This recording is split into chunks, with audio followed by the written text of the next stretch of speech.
Oh, what's going on, YouTubers? It's the Natural Born Thriller. Welcome everyone to WWE 205 Live Review, the show from January 15th, 2019. They were at Birmingham, Alabama. You have your commentators, Vic Joseph and Percy Watson. There was no Nigel McGuinness due to the, being interviewed for something, or sort of say, in a way, on assignment. So yeah, there was no Nigel McGuinness, but which was fine. It didn't take away from the show 205 Live, because we still had some great stuff on the show. Well, I won't say great, but yeah, let's get right to it. This won't take long, by the way. We get Leo Rush coming out, and he does a promo about welcome to Leo 5 Live. Wow, clever. Because they're on 205 Live, and Leo Rush, his name Leo, with the O at the end. Leo 5 Live. So 205 Live has now turned into Leo 5 Live. Anyways, so he's talking about he's gonna have a match against Grand Metalik. Not match against Grand Metalik. He talks about Grand Metalik's involvement, where it pertains to the match that he had against Kalisto. And basically, talking about he's here to on 205 Live, not to party, but to win. And talks about Bobby Lashley being the Intercontinental Champion, and he talks about also how he could have been the Cruiserweight Champion, where pertains to being part of the Royal Rumble, but because the Lucha House Party getting involved, that ended up not happening.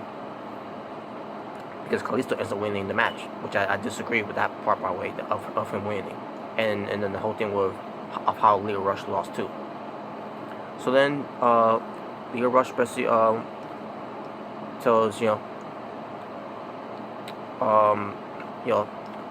his opponent to he's basically feel the rush. So we get the Lucha House Party coming out. The Lucha House Party gets interrupted as they're doing their lucha thing around the ring.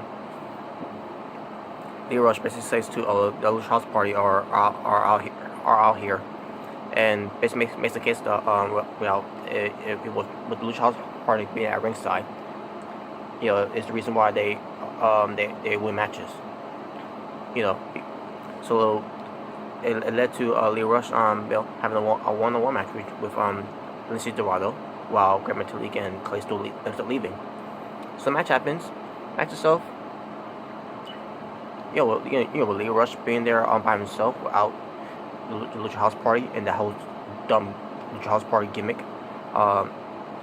This was a pretty good match between Leo Rush and Lindsay Dorado. In the end, Leo Rush has to win the match, which I agree with him winning. After the match, he adding insult to injury on Leo Rush from the outside of the ring, until the Lucha, two members of the Lucha House Party coming out to save Lindsay Dorado as Leo Rush hightails out of it into the crowd, and that was it.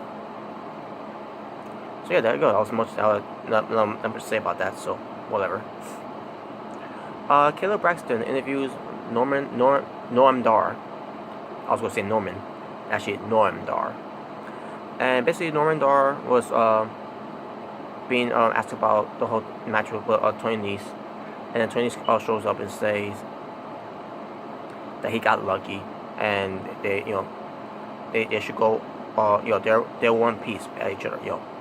Norman Dar got a one piece on Tony Nese, and then Tony Nese got one piece of him, what pertains to their match, series of matches basically. And Norman Dar kept saying, "But you lost every time to Tony Nese," and that was basically it. Not much to say about that. Drake Maverick. So yeah, he was being confronted in his office. First, he was talking to this referee. I'm assuming where it pertains to the main event match for Buddy Murphy.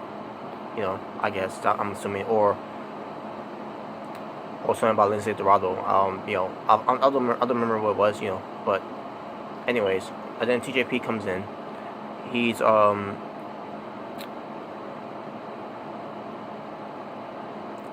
much to say about this at all. TJP just comes in there and talks about Drake Maverick about oh yeah, okay, now I remember now. It was about the trailer, about Lindsay Dorado being taken care of in the trainer's room.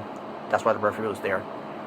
And then the whole thing with Buddy Murphy, was that Drake Maverick mentioned the whole Buddy Murphy Open Challenge, and Drake Maverick tried to talk to TJP about TJP is passionate walking into his office for these opportunities, whatever, and TJP just walks away and starts laughing.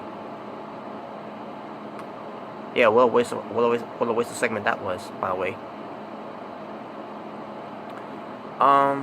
Kalisto, he talks about, I actually don't remember what he talked about, and I'm not kidding you, folks. I had no idea what he was talking about. But I'm assuming it's about him. He wants to be a cruiserweight champion at the Royal Rumble for the Fitness Fair 4-way match, whatever. But then we get Akira Tozawa, which he had D. Brian Kendrick doing all the talking for him about the the Cruiserweight Championship title match at the Royal Rumble. And then Hideo Itami also had Arya Daivari had him do all the talking for the Cruiserweight Championship title that they're gonna have at the Royal Rumble. Where pertains to Kalisto, Akira Tozawa, and Hideo Itami going up against Buddy Murphy in the fatal 4-way match for the Cruiserweight Championship title at Royal Rumble. And finally, we get to the main event. Buddy Murphy comes out. He cuts a promo first about telling these people to shut up and listen. And he talks about how he's the greatest cruiserweight in the world, and which is why he's going to do this open challenge to anyone that's willing to accept this challenge. And sure enough, we get the debut of Humberto Carrillo from NXT. And basically, folks, I was a little disappointed because and nothing against Humberto Carrillo, nothing against him. He's got a legacy what pertains to what his dad used to be. I'm pretty sure you know who his dad is. What pertains to Lucha Libre or basically in general in what pertains to professional wrestling. Hector Senior. I mean,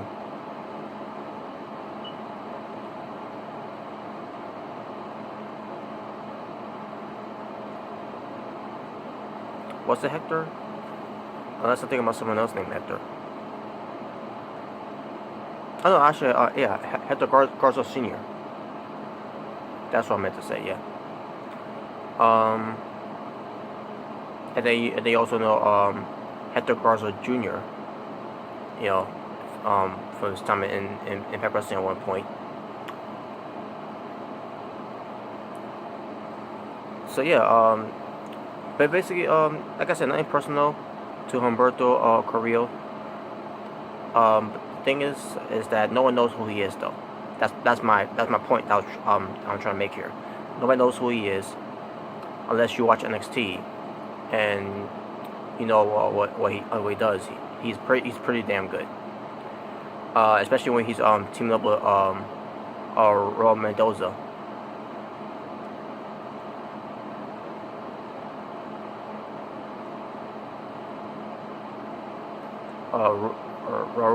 Raul Mendoza, I meant to say. Which unfortunately that's gotta end now because I do happen in the next episode of 205 Live. But anyways, the match itself I thought was good though. Buddy Murphy and Humberto Carrillo, it was pretty good. Unfortunately, the fans didn't care much about that match. I mean, I'm not saying they chanted boring. I'm not saying they chanted this match suck. However, they just were into it because again, Humberto Carrillo, who they don't know who he is. That's basically the gist of it. They don't know who he is. So of course, I knew that the fans was going to react to that, you know, in the way, they was going to react to it in the way they was going to react to it. But still a good match. I didn't expect Humberto to win against Buddy. So sure enough, Buddy Murphy doesn't win the match anyways. And again, it was a nice rub for Humberto Carrillo, who's now signed to NXT, moving out of NXT to be part of 205 Live.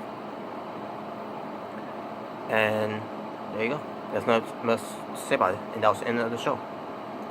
Talking about wrestling for for 205 Live, excuse me, from January 15, 2019. 3 matches. My overall strength for the show. Wait, actually, not 3 matches. 2 matches. Excuse me. Scratch that. 2 matches, actually. But my overall strength for the show, I'm gonna go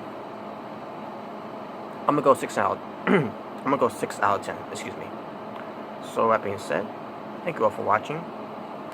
This is the Natural Born Driller saying peace on the streets.